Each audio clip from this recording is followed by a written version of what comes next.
Hello friends, today is 31st July and we are recording the episode 3 of Classical English. Now I starting with the first sentence. He can best serve national causes outside the party fold. ये एक तरह का sentence है, इसमें आप समझ सकते हैं when you are part of an organization, आपका उसका कल्चर, उसका सिस्टम, हर एक चीज को फॉलो करना पड़ता है, अकॉर्डिंगली उसकी पॉलिसी को फॉलो करना पड़ता है। इस सेंटेंस में जो हाईलाइट किया गया है, he can best serve national causes, जो उसको जो देश की सेवा करनी है वो पार्टी फोल्ड से बाहर जाके ही का, outside the party fold. He can best serve, जो अपनी सबसे अच्छी सेवा दे सकता है देश को, वो पार्टी फोल्ड से बाहर जाकर ही दे सकता है, इसलिए इसको क्लासिकल इंग्लिश कहा गया है। Second, now take the second sentence. The positive energy rubbed on to Surya Kumar. यहाँ पे जो हाईलाइटिंग वर्ड है वो दैट इज रब्ड। रब्ड क्या है? जैसे किसी चीज को छूते हैं, किसी चीज को रगड़ते हैं तो उससे एनर्जी पैदा होती है, तो इसी तरह का यहाँ पर इसका हिंदी मीनिंग है सकारात्मक ऊर्जा का प्रभाव पड़ना। जो पॉजिटिव एनर्जी थी वो सूर्य कुमार को टच की। इसको दूसरा सेंटेंस में हम लोग ले सकते हैं, हर पॉजिटिव एनर्जी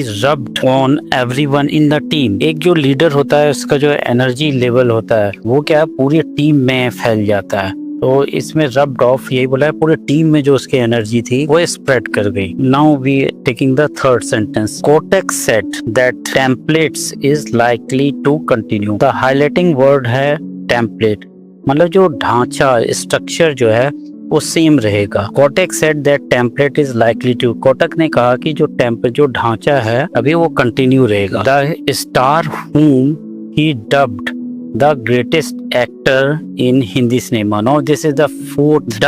Dubbed एक ऐसा यहाँ हाईलाइटिंग वर्ड है, इसका मतलब है उपाधि दी गई। The star whom he dubbed, जिसको कि वह मानते थे, the greatest actor in Hindi cinema. The star whom he dubbed, उपाधि दी गई जिसको वो समझते थे। Now take the fifth sentence. The policy announcement was worryingly incoherent and lacked clarity. कोई चीज ऐसा है जैसे कि चिंताजनक से, वो इसमें जो हाईलाइटिंग है वरिंगली इनकोहेरेंट, चिंताजनक रूप से असंगत। ये जो पॉलिसी जो अनाउंस किया गया है ये एक चिंताजनक रूप से, एक तो इलॉजिकल है, साथ में चिंताजनक है और इसमें किसी तरह की क्लैरिटी भी नहीं है। Now taking the sixth sentence. India endured arguably their worst day in on the field. Endured का यहाँ हाईलाइटिंग वर्ड है एंड्योर्ड, जिसका मीनिंग है बर्दाश्त किया। इंडिया एंड्योर्ड, इंडिया ने कोई भी लॉजिक के देखते हैं तो दिन भर क्या ये सबसे खराब दिन रहा उनके लिए। इसको दूसरा सेंटेंस में भी हम समझ सकते हैं, he endured a lot of pain during the treatment. जब किसी आदमी को बीमारी कुछ हो जाती है,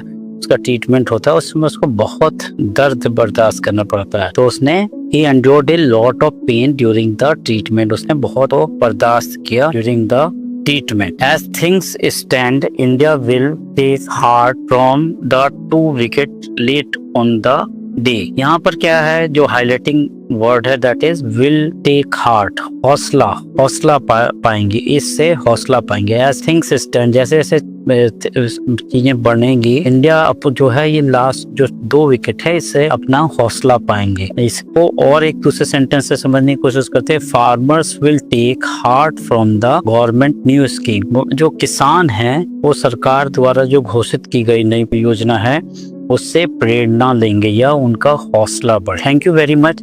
इसके साथ मैं चाहूंगा कि लास्ट जो एपिसोड में हमने एक क्वेश्चन पूछा था, अगर कोई इसका कमेंट कॉलम में दे पाए, स्टैम्प देयर डोमिनेंस। दोस्तों इस वर्ड का आपको मीनिंग कमेंट कॉलम में लिखना है, और दूसरा एक वर्ड है रियलिटी चेक। इन दोनों जो वर्ड है इनका मीनिंग आपको कमेंट कॉलम में लिखेगा। Thank you very much for giving your valuable time.